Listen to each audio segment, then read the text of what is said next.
అపోస్తలుడైన పౌలు తిమోతికి వ్రాసిన మొదటి పత్రికలోని 5వ అధ్యాయంలో ఉన్న 25 వచనములు వృద్ధిని గద్దింపగా తండ్రిగా భావించి అతని హెచ్చరించుము. అన్నదమ్ములని, యవనులను, తల్లులని, వృద్ధ స్త్రీలను, అక్క చెల్లెండ్రని పూర్ణ పవిత్రతతో యవన స్త్రీలను హెచ్చరించుము. నిజముగా అనాథలైన విధవరాండ్రను సన్మానింపుము. అయితే ఏ విధవరాలికైనను పిల్లలు గాని మనుమలు గాని ఉండిన ఎడల వీరు మొదట తమ ఇంటి వారి ఎడల భక్తి కనపరచుటకును తమ తల్లిదండ్రులకు ప్రత్యుపకారము చేయుటకును నేర్చుకునవలెను. ఇది దేవుని దృష్టికి అనుకూలమై ఉన్నది. అయితే నిజముగా అనాథ అయిన విధవరాలు ఏకాకి అయుండి దేవుని మీదనే తన నిరీక్షణ నుంచుకుని విజ్ఞాపనల యందును ప్రార్థనల యందును రేయింబగలు నిలకడగా ఉండును. సుఖభోగముల యందు ప్రవర్తించున్నది బ్రతుకుచుండియు చచ్చినదై ఉండును. వారు నిందారహితులై ఉండునట్లు ఈలాగు ఆజ్ఞాపించుము.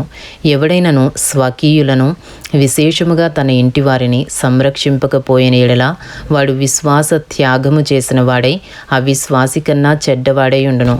60 ఏండ్ల కంటే తక్కువ వయస్సు లేక ఒక్క పురుషునికే భార్యయే సత్క్రియలకు పేరు పొందిన విధవరాలు పిల్లలను పెంచి పరదేశులకు ఆతిథ్యమిచ్చి పరిశుద్ధుల పాదములు కడిగి శ్రమపడు వారికి సహాయము చేసి ప్రతి సత్కార్యము చేయబోనుకునినదైతే ఆమెను విధవరాండ్ర లెక్కలో చేర్చవచ్చును.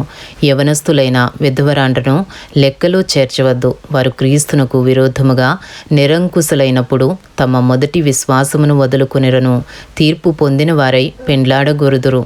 మరియు వారు ఇంటింటా తిరుగులాడుచు బద్దకు రాండ్రగుటకు మాత్రమే కాక ఆడరాని మాటలాడుచు వదరబోతులను పరుల జోలికి పోవువారు నగుటకును నేర్చుకుందురు. కాబట్టి యవన స్త్రీలు వివాహము చేసుకుని పిల్లలను కని గృహ పరిపాలన జరిగించుచు నిందించుటకు విరోధికి అవకాశం ఇయ్యకుండవలనని కోరుచున్నాను.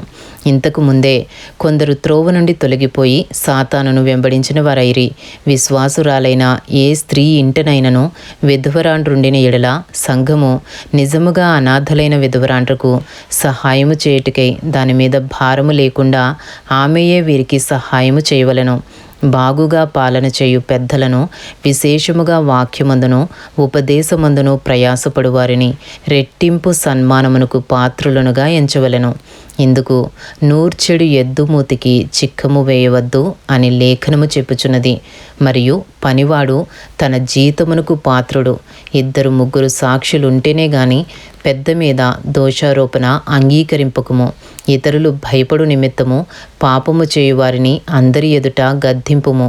విరోధ బుద్ధితోనైనను పక్షపాతముతోనైనను ఏమీయూ చేయక నేను చెప్పిన ఈ సంగతులను గైకొనవలెనని దేవుని ఎదుటను క్రీస్తు యేసు ఎదుటను ఏర్పరచబడిన దేవదూతల ఎదుటను నీకు ఆనబెట్టుచున్నాను.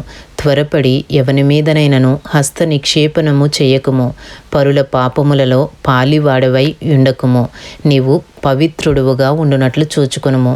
ఇక మీదట నీళ్ళే త్రాగక నీ కడుపు జబ్బు నిమిత్తమును తరచుగా వచ్చు బలహీనతల కోసమును ద్రాక్షరసము కొంచెముగా పుచ్చుకొనుము. కొందరి పాపములు తేటగా బయలుపడి న్యాయపు తీర్పునకు ముందుగా నడుచుచున్నవి. మరికొందరి పాపములు వారి వెంట వెళ్ళుచున్నవి. అటువలే మంచి కార్యములు తేటగా బయలుపడుచున్నవి. బయలుపడనివి దాచబడనేరవు. ఇంతటితో అపోస్తలుడైన పౌలు తిమోతికి వ్రాసిన మొదటి పత్రికలోని 5వ అధ్యాయంలో ఉన్న 25 వచనములు పూర్తి చేయబడినవి.